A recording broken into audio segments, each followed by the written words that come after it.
Hello everyone, myself Amruta Naik. Welcome to Amruta's Compass. Today we are going to solve another practical problem of NPO, that is fourth problem on page number 116.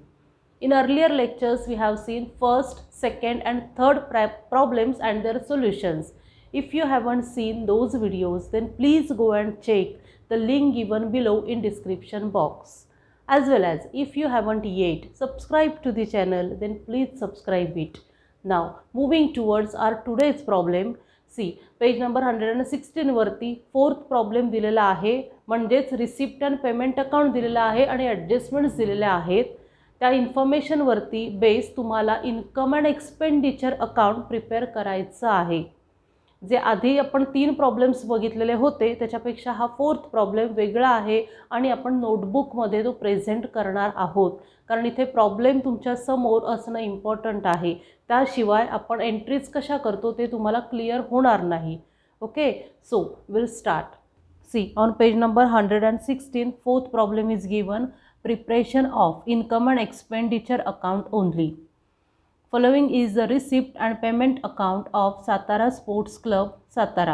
Prepare for income and expenditure account for the year ending 31st March 2019. Receipt and payment account for the year ending 31st March 2019. म्हणजेच आपल्याला receipt आणि payment account दिलेलं आहे आणि त्याच्यावरतीच base आपल्याला income and expenditure account prepare करायचं आहे. Date काय दिलेली आहे? For the year ending 31st March 2019. म्हणजेच हे जे इयर आहे ते फायनान्शियल इयर कधी स्टार्ट झालेलं आहे? 1 एप्रिल 2018. मग आपण इथे लिहिणार आहोत 1 एप्रिल 2018 आणि it will ends on 31st March 2019.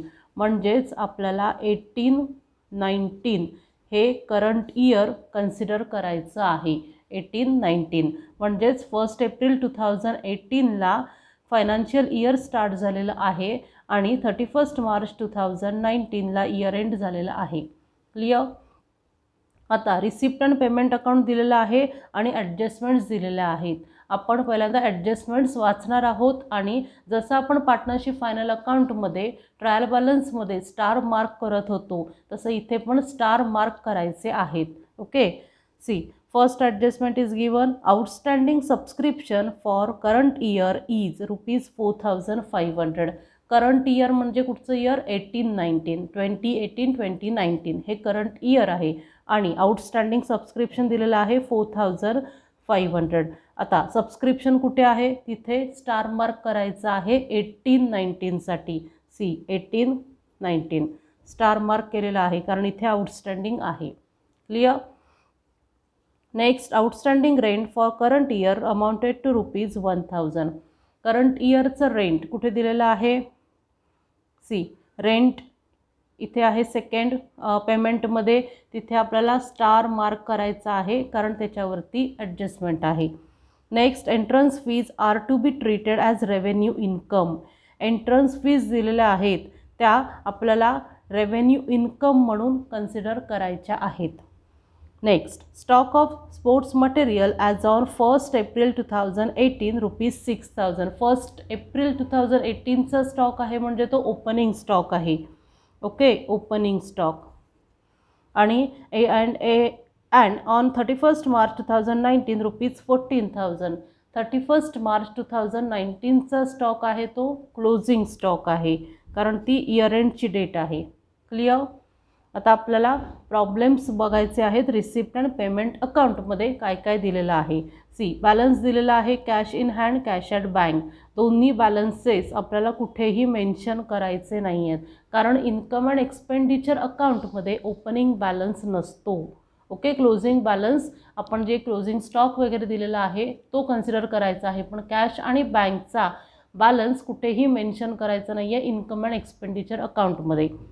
Next, subscription 17-18, 18-19, 19-20 आपल्याला कुठचं कन्सिडर करायचं आहे? फक्त करंट इयरचं. तुम्हाला माहीतच आहे जेव्हा आपण फॉर्मॅट बघितलेला इन्कम अँड एक्सपेंडिचर अकाउंटचा त्याच्यामध्ये काय काय होतं, इम्पॉर्टंट काय काय थिंग्स होत्या की फक्त करंट इयर रिलेटेड जे ट्रान्झॅक्शन्स असतील तेच आपण एंटर करणार आहोत इन्कम अँड एक्सपेंडिचर अकाउंटमध्ये आणि करंट इयरचं तसंच रेव्हेन्यू इन्कम आणि रेव्हेन्यू रिसिप्ट जर असतील तरच त्या मेन्शन करायच्या आहेत इन्कम अँड एक्सपेंडिचर अकाउंटमध्ये. कॅपिटल रिसिप्ट असेल किंवा कॅपिटल एक्सपेंडिचर असतील तर ते इथे आपण कन्सिडर करत नसतो. ओके, म्हणजेच आपल्याला इथे बघायचं आहे की करंट इयरचं सबस्क्रिप्शन काय आहे किंवा त्याच्याशी रिलेटेड काही ॲडजस्टमेंट्स आहेत त्याच फक्त इन्कम एक्सपेंडिचर अकाउंटमध्ये एंटर करायच्या आहेत. म्हणजे ही आपल्याला एंट्री करायची आहे 44,500ची. Next entrance fees, donation for building fund. आता donation for building fund donation आहे आणि बिल्डिंग फंड एक स्पेसिफिक पर्पजसाठी त्यांनी डोनेट केलेला आहे किंवा आपण रिसीव केलेला आहे रिसिप्टमध्ये, म्हणजेच ती कॅपिटल रिसिप्ट आहे. कॅपिटल रिसिप्ट इन्कम अँड एक्सपेंडिचरमध्ये लिहायची नाही आहे, मग ती कुठे येते लायबिलिटीजमध्ये. पण आपल्याला इथे बॅलन्स शीट प्रिपेअर करायला सांगितलेली नाही आहे म्हणून या डोनेशनचं इफेक्ट कुठेही दाखवायचा नाही आहे इन्कम अँड एक्सपेंडिचर अकाउंटमध्ये. Next interest, sale of furniture. आता सेल ऑफ फर्निचर ॲक्च्युअल कितीला सेल केलेलं आहे फर्निचर 4,500, पण त्याची बुक व्हॅल्यू किती होती 8,000 रुपीज. ओके, मग 8,000चं फर्निचर आपण 4,500ला सेल केलेलं आहे, म्हणजेच आपण कमी प्राईजमध्ये ते फर्निचर सेल केलेलं आहे. म्हणजेच आपल्याला इथे काय करावं लागेल 8,000 मायनस 4,500 इज इक्वल टू 3,500 काय आहे आपला लॉस आहे. राईट, 3,500 कसे आले, ही 8,000 बुक व्हॅल्यू आहे ती फर्निचरची आणि ती सेलिंग प्राईस किती आहे 4,500. म्हणजेच 8,000 मायनस 4,500 3,500 आपला लॉस आहे फर्निचर सेल केल्यानंतरचा. सगळे लॉसेस आपण कुठे मेन्शन करतो डेबिटला म्हणजेच एक्सपेंडिचरमध्ये. नेक्स्ट सॅलरीज दिलेल्या आहेत. Rent including ₹2,000 for 17-18. आता रेंटची अमाऊंट आहे 5,000 रुपीज, पण त्याच्यामध्ये हे जे 2,000 आहेत ते लास्ट इयरचे आहेत 17-18चे आहेत. आपलं करंट इयर काय आहे करंट फायनान्शियल इयर 18-19, पण हे जे रेंट आहे 2,000 रुपये ते लास्ट इयरचं आहे, ते आपल्याला लेस करावं लागेल या करंट इयरच्या रेंटमधून. Next electricity charges, fix deposit. आता फिक्स डिपॉझिट ॲसेटला आपल्याला मेन्शन करायचं आहे, पण आपण बॅलन्स शीट प्रिपेअर करत नाही आहे म्हणून इथे कुठेही फिक्स डिपॉझिटची अमाऊंट आपल्याला लिहायची नाही आहे. Next printing and stationery general expenses. आता जनरल एक्सपेन्सेसमध्ये आहे including ₹500 paid for next year. Next year म्हणजेच 19-20 साठी आपण 500 रुपीज पे केलेले आहेत या करंट इयरमध्ये. मग आपल्याला काय करायचं आहे 5,500 मायनस 500 म्हणजेच 5,000 रुपीज करंट इयरचे जनरल एक्सपेन्सेस आहेत. Next sports material purchase. कितीचं परचेस केलं आहे 40,000चं. मग तुम्हाला माहीतच आहे की सगळ्यात पहिल्यांदा आपण काय लिहितो ओपनिंग स्टॉक प्लस परचेसेस ही अमाऊंट मायनस क्लोजिंग स्टॉक, म्हणजे ॲक्च्युअल आपला स्टॉक किती आहे त्याची अमाऊंट आपल्याला मिळते इन्कम अँड एक्सपेंडिचर अकाउंटमध्ये. नेक्स्ट आहे closing stock. By balance closing balance दिलेला आहे. By balance carried down cash in hand cash at bank, जे आपल्याला कुठेही मेन्शन करायचं नाही आहे. ओपनिंग बॅलन्स आणि क्लोजिंग बॅलन्स क्लिअर. आता आपण प्रॉब्लेम सुरुवात करणार आहोत पोस्टिंग करण्यासाठी. सगळ्यात पहिल्यांदा काय करायचं आहे इन्कम अँड एक्सपेंडिचर अकाउंटचा फॉर्मॅट ड्रॉ करून घ्यायचा आहे. See practical problem number 4 page number 116. In the books of Satara sports club income and expenditure account for the year ending 31 March 2019. Next expenditure amount income amount rupees currency mention करायची आहे debit credit. Clear. आपण आता posting सुरू करतोय. C first काय आहे salaries. Payment side आहे salaries. Salaries कुठे लिहिणार आपण एक्सपेंडिचरमध्ये. एक्सपेंडिचरमध्ये लिहायचं आहे सॅलरीज टू सॅलरीज, पण त्याच्यावरती ॲडजस्टमेंट नाही आहे म्हणून आपण डायरेक्टली आउटर कॉलममध्ये 5,000 रुपीज लिहायचे आहेत. Clear. Next rent. Rent including ₹2,000 for 17-18 आणि रेंटवरती स्टार मार्क आहे म्हणजेच रेंटवरती ॲडजस्टमेंट आहे. सेकंड ॲडजस्टमेंट आउटस्टँडिंग रेंटची. मग इथे लिहायचं आहे टू रेंट. किती अमाऊंट आहे 5,000 रुपीज इनर कॉलम, कारण ॲडजस्टमेंट आहे. Minus 17 rent received for year 17-18 किती आहे 2,000, जे आपण ब्रॅकेटमध्ये लिहिणार आहोत कारण आपल्याला ते लेस करायचे आहेत. लास्ट इयरचे आहेत म्हणून आपण लेस केलेत, म्हणजेच किती राहतात 3,000. नेक्स्ट आउटस्टँडिंग रेंट दिलेलं आहे ॲडजस्टमेंटमध्ये. करंट इयरचं 1,000 रुपीज आउटस्टँडिंग आहे म्हणजेच ॲड करायचं आहे, प्लस आउटस्टँडिंग रेंट 1,000, म्हणजेच आउटर कॉलममध्ये किती येणार 4,000. क्लिअर. नेक्स्ट इलेक्ट्रिसिटी चार्जेस 1450 एक्सपेंडिचरमध्ये electricity charges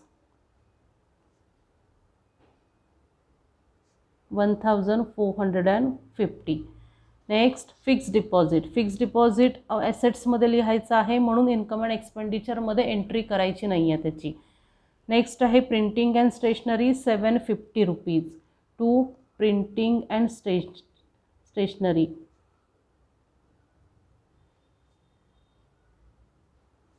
750. Next general expenses 5,500 including 500 paid for next year. Next इयरचे ऑलरेडी पे केलेत म्हणजेच आपल्याला ते लेस करायचे आहेत. टू जनरल एक्सपेन्सेस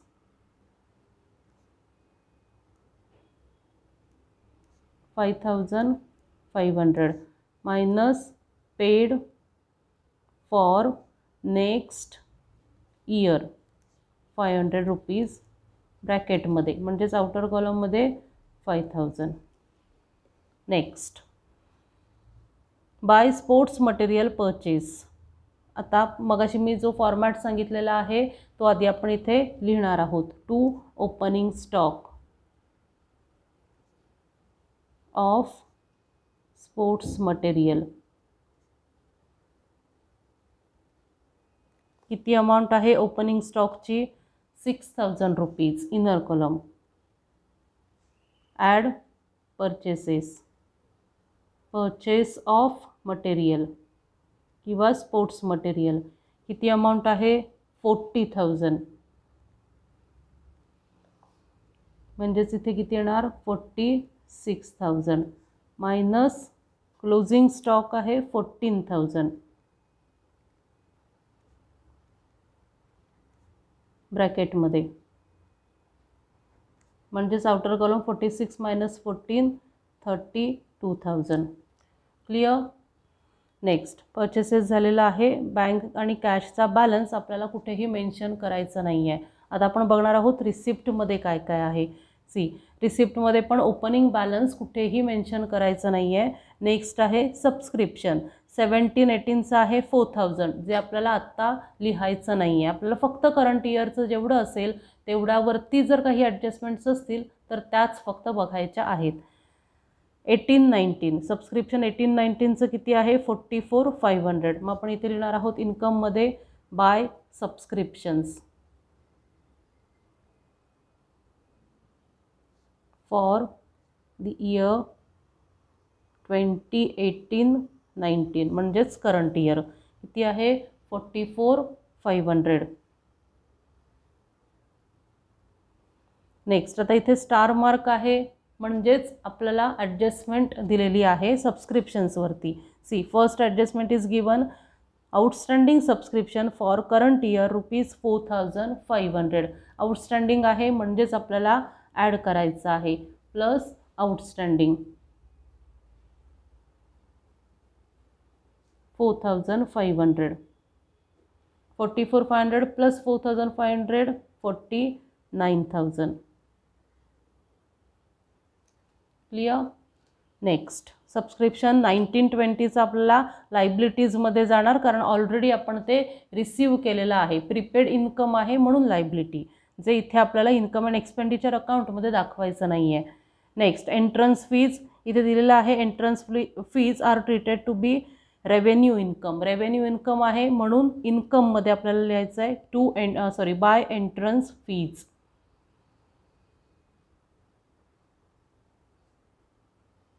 अमाऊंट आहे 8000. Next donation for building. Donation for building fund donation आहे म्हणजेच कॅपिटल रिसिप्ट आहे जी आपल्याला लायबिलिटीजमध्ये लिहायची आहे, इन्कम अँड एक्सपेंडिचरमध्ये दाखवायची नाही आहे. नेक्स्ट आहे टू इंटरेस्ट 600. इंटरेस्ट आहे, रेव्हेन्यू इन्कम आहे बाय इंटरेस्ट 600. क्लिअर. 600 आपण इथे लिहिलेले आहेत. नेक्स्ट आहे sale of furniture.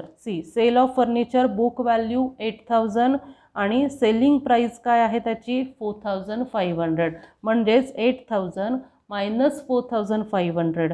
Okay, 8000 book value minus selling price 4500. म्हणजे ॲक्च्युली आपल्याला कितीचा लॉस झालेला आहे 3500 रुपीज. जे आपल्याला लॉस, आपण लॉस कुठे मेन्शन करतो एक्सपेंडिचरमध्ये म्हणजेच डेबिट साईडला. मग इथे लिहायचं एक्सपेंडिचरमध्ये to loss on sale of furniture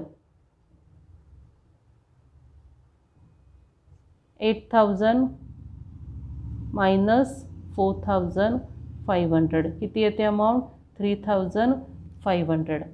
clear. आता आपण बघायचं आहे सगळं आपलं पोस्टिंग झालेलं आहे का.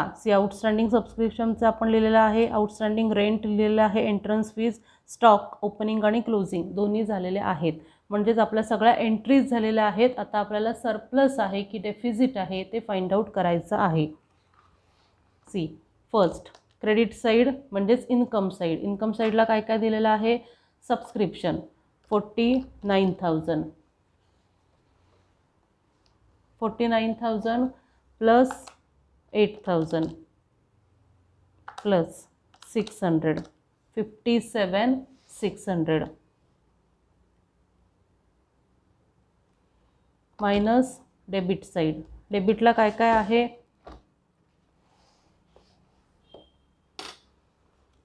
Salaries 5000 rupees minus 5000 minus 4000 1450 750 5000 32,000 3,500 5900 surplus आहे कारण आपल्याला तो डेबिटला आलेला आहे बॅलन्स. मग इथे लिहायचं आहे टू सरप्लस. टू सरप्लस किती आहे 5900 किंवा तुम्ही ब्रॅकेटमध्ये लिहू शकता excess of income over expenditure. Next ह्याची टोटल 57,600. क्लिअर. सरप्लस आपण काय केलं क्रेडिट मायनस डेबिट आणि जी अमाऊंट आली ती आपलं सरप्लस आहे म्हणून आपण इथे सरप्लस आहे. सरप्लसचं मीनिंग आहे excess of income over expenditure जे आपण ब्रॅकेटमध्ये मेन्शन केलेलं आहे. ओके. सो या प्रॉब्लेममध्ये काय काय न्यू थिंग्स आहेत किंवा काय काय इम्पॉर्टंट थिंग्स आहेत तर एकतर सेल ऑफ फर्निचर वरची जी ॲडजस्टमेंट होती हिडन ॲडजस्टमेंट ती आपण बघितली. नेक्स्ट रेंट, त्याच्यानंतर जनरल एक्सपेन्सेस. जे तुम्हाला इम्पॉर्टंट पॉईंट्स वाटतील किंवा ज्या काही वेगळ्या म्हणजे डिफरंट थिंग्स वाटतील त्या तुम्ही मार्क करायच्या आहेत, हायलाईट करायच्या आहेत. कुठेतरी प्रॉब्लेम झाल्यानंतर इथे शेवटी किंवा वरती म्हणजे जिथे इथे स्पेस असते तिथे तुम्ही स्टार मार्क करून त्या ॲडजस्टमेंट्स लिहायच्या आहेत तुमच्या वर्ड्समध्ये. म्हणजेच तुम्ही जेव्हा रिव्हिजन कराल तेव्हा ते हायलाईट होतील पॉईंट्स आणि पटकन रिव्हिजन होईल. Okay. So we'll stop here today, and if you have any doubt or query then please comment in comment box. Thank you.